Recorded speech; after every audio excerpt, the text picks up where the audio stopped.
Very special అండి. ఎందుకంటే నాకు నా ఫ్యామిలీ ఎంత సపోర్ట్ చేసినా అది చూశాను. అండ్ ఫ్యామిలీ పక్కన పెడితే నాకు కళ్యాణ్ గారి వెరీ స్పెషల్ టు మీ అండి. ఎందుకంటే నాకు ఒక ప్రాపర్ గైడెన్స్, ప్రాపర్ ఛానల్ చూపించారు ఆయన.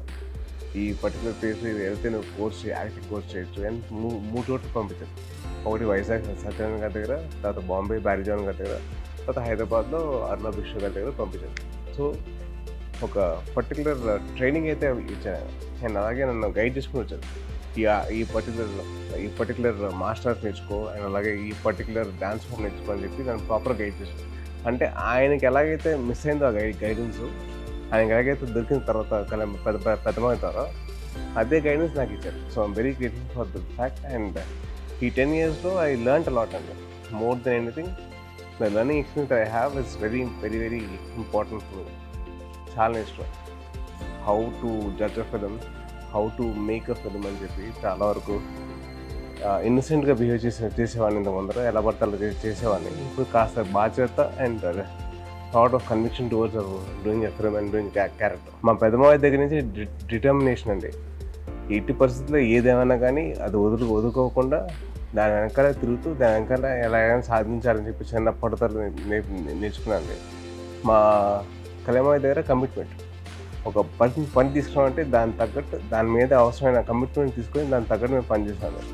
సో కమిట్మెంట్ అనేది మా కళ్యాణ్ నేర్పించారు. అండ్ మా మా దగ్గర అయితే నవ్వు అంటే ఏ సిచ్యువేషన్ వచ్చినా కానీ ఎలాగైనా కానీ నవ్వుతూ ఎదిరించు, ఎలాగైనా నవ్వుతూ హ్యాపీగా చూసుకో, అది ఎలాంటి సిచ్యువేషన్ అసలు ఈజీ అయిపోతుందని చెప్పి. సో ఇన్ దట్ వే ఇలాంటి మా ముగ్గురు బాగా నన్ను గైడ్ చేశారు. బేసిక్లీ నాకు చిన్నప్పటి నుంచి ఆయన దగ్గర పెరిగానండి. ఆల్మోస్ట్ నాకు మా మదర్ మార్కెట్కి వెళ్ళినా, మా మదర్ డ్యాన్స్ క్లాస్కి వెళ్ళినా, మా మమ్మీ నన్ను కళ్యాణ్ దగ్గర పెట్టేసి వెళ్ళిపోయేది. సో ఆయన నాకు దగ్గర నుంచి నాకు నేర్పించిన చదువు దగ్గర నుంచి పక్కన పెడితే how to not to give up అంటే చిన్నప్పుడు ఒక చిన్న ఎగ్జాంపుల్ అండి.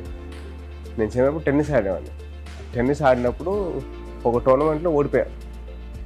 దిగులుగా ఇంటికి వచ్చాయి, ఏరా ఏమైంది అన్నారు. మా ఇలా టెన్నిస్ టోర్నమెంట్లో ఆడాను, ఓడిపోయానంటే నేను నెక్స్ట్ టోర్నమెంట్ ఆడను, అసలు నాకు చిరాకు వచ్చేసాను, అసలు టెన్నిస్ ఎవరు ఆడతారు అని చెప్పి నేను కోపడ్డా. అరే నాన్న అలా కోపడకు, టోర్నమెంట్ ట్రై చేయి, try to give your best, ఏది వచ్చినా కానీ తీసుకో. సో అలాగా సరే అని చెప్పి మా అయ్య చెప్తారని చెప్పి సరే అని వెళ్ళిపోయా. వెళ్ళిన తర్వాత టోర్నమెంట్ గెలిచా. పరిగెత్తుకుంటే వెనక్కి వస్తే నన్ను ఎత్తుకొని ముందు పెట్టారు. సో అది మైండ్ ఉండిపోయింది, అంటే నాట్ టు గివ్ అప్. ఎట్టి పరిస్థితుల్లో ఏది వచ్చినా కానీ సమర్థవంతంగా ఎదుర్కో అండ్ ఎలాగైనా నువ్వు సాధిస్తావు. సో అలాగే నాకు అదే ఇన్సిడెంట్ నేను రీక్రియేట్ చేశాను. మా మావయ్య గెలిచిన తర్వాత నేను అలాగే వెళ్ళి ఎత్తుకొని ముద్దు పెట్టాను. సో అది చిన్నప్పుడు చైల్డ్హుడ్ మెమరీ రీక్రియేషన్ అన్నమాట. Frankly speaking, more than experience అంటే it was me living in that moment అండి. అంటే మా మావయ్యతో కలిసి ఒక 25 days నేను టైం స్పెండ్ చేయగలిగాను ఒక థాట్ నాకు అసలు దానిలోనే ఆనందం అసలు మామూలు లేదు. అంటే ఒక ఫోటో తీసుకోవడం కూడా నాకు ఆలోచన లేదు, ఎందుకంటే మా మావయ్యతో పాటు అక్కడ ఉన్నాను, ఒకే ఫ్రేమ్లో ఉన్నాను. నేను ఒకటే చెప్పుకుంటా, అవును రా బాయ్ నేను కళ్యాణ్ గారితో సినిమా చేశాను, మీరు చేశారా, మీరు చేయగలిగారా, ఆ థాట్ వచ్చేసింది నాకు. సో చిన్న గర్వం, ఒక చిన్న నా ఒక్కరికే దొరికింది నాకు చిన్న ఆనందం. సో అది I did my best and I'm sure. అంటే ఒక గురువుకి గురుదక్షిణ ఇచ్చేంత రేంజ్కి ఎదిగానంటే మామూలు విషయం కదా. అండ్ ఆ అదృష్టం దొరికింది నాకు. I'm very grateful to God అండి, నాకు అదృష్టం కల్పించారు. అండ్ అలాగే మా గురువు గారికి ఆయనతో పాటు నేను యాక్ట్ చేశాను. ఇంకేం కావాలండి, అది బెస్ట్ గిఫ్ట్ కదండి. చాలా గర్వంగా ఉందండి. అంటే ఆయన ఏవైతే శాఖలు ఆయన ఇచ్చారో ఆయనకి ఇష్టమైన శాఖలు, అంటే పంచాయతీ రాజ్ కానివ్వండి, అలాగే పర్యావరణం కానివ్వండి, అలాగే సైన్స్ అండ్ డెవలప్మెంట్ కానివ్వండి, ఎన్విరాన్మెంట్ కానివ్వండి, ఆయనకి ఇష్టం అనమాట. సో డెఫినెట్లీ అవి ఎంతవరకు ఆయన ప్రేమిస్తారంటే ఆయన చదివే పుస్తకాల్లో కానివ్వండి, ఆయన చేసే పనుల్లో కానివ్వండి, ఇవన్నీ ఇన్కల్కేట్ ఉంటాయి. అండ్ ఆల్సో పర్టికులర్ ఆయన ఇంట్రో సాంగ్స్ తీసుకుంటే ఎక్కడో చోట they always have something to do with environment కానివ్వండి, అండ్ అలాగే సైన్స్ అండ్ డెవలప్మెంట్ గురించి కానివ్వండి, అండ్ ఆల్సో లైక్ పంచాయతీ గురించి కానివ్వండి, ఆయన ఎక్కడో ఇన్కల్కేట్ చేసుకుంటూ వెళ్ళిపోయారు. ఇది అవసరం లేదా అని చెప్పి చెప్పుకుంటూ వెళ్ళిపోయారు.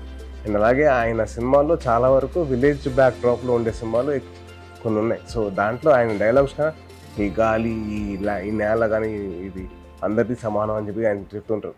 ఆయన ఐడియాలజీ ప్రకారంగా ఇచ్చారేమో అని చెప్పి అనిపించింది. And I feel that he is doing a very very good job అండి. సార్ ఒకటి I want to request to all the audience and all the people that for watching this video, దయచేసి మీరందరూ helmet ధరించండి. Bike ride చేసినప్పుడు please wear a helmet. That is because నేను suffer అయ్యాను, నా ఎంత సఫర్ అయ్యాను నేను తెలుసు కాబట్టి నేను చెప్తున్నాను మీకు. దయచేసి అందరు హెల్మెట్లు వేసుకోండి, కార్ తోలే వాళ్ళు సీట్ బెల్ట్ మాత్రం పక్కాగా వేసుకోండి ప్లీజ్. మీ మొత్తం మీ ఫ్యామిలీ అందరూ మీకోసం వెయిట్ చేస్తాం, ఎదురు చూస్తూ ఉంటాం. అండ్ సెకండ్ వచ్చేసరికి అబ్యూస్ అండి, చైల్డ్ అబ్యూస్. అంటే మా ఫ్యామిలీ మీద చాలామంది అబ్యూస్ చేశారు, కానీ ఆ టైంకి మా కళ్యాణ ఆశయం గొప్పది, ఆయన ఆలోచన గొప్పది కాబట్టి ఆయన ఏ వచ్చినా కానీ ఆయన ఎదుర్కొంటున్నారు. అట్ ద సేమ్ టైం ఒక ఫ్యామిలీలో మెంబర్ లాగా నా బాధ్యత కాబట్టి నేను వాళ్ళు చెప్పి నేను చూసుకుంటా, నేను ఉంటా, నేను ఎదుర్కొంటా, ఎవరు వస్తారండి అని చెప్పి నా ఫీలింగ్ అన్నమాట. సో ఎవరన్నా వస్తారేమో అని చెప్పి చిన్న పక్కన పెడితే నేను ఉన్నాను అని చెప్పి ఒక ధైర్యం ఇచ్చాను. So at the same time చిన్నపిల్లల మీద జోకులు ఏంటండి, చిన్నపిల్లల మీద అబ్యూస్ చేయడం ఏంటి, ఎంత దారుణంగా ఉంటుంది అంటే ఒక పేరెంట్కి అర్థమవుతుంది ఆ బాధ. మా ఫ్యామిలీలో అయింది కాబట్టి నాకు ఆ బాధ అర్థమైంది. ఒక చిన్న పాప మీద కమెంట్ చేసేవాడు, నేను ఎందుకు రియాక్ట్ అయ్యానంటే ఆ బాధ నాకు తెలుసు. 24 hours వెయిట్ చేశాను for any womens activist or for any child protection society to react or any channel, media channel to pick up this particular issue and fight. ఎవరు ఒక్కరు కూడా రాలేదండి. అంటే ఏముంది జోకే కదా అని చెప్పి అందరూ అనుకుంటారు, బట్ అన్నిటినీ ఈజీగా చేస్తారు and making it very normalise చేస్తారు. Jokes child abuse is something which is not even a funny thing or a joke, it's a very serious offence. And I really want the internet users or the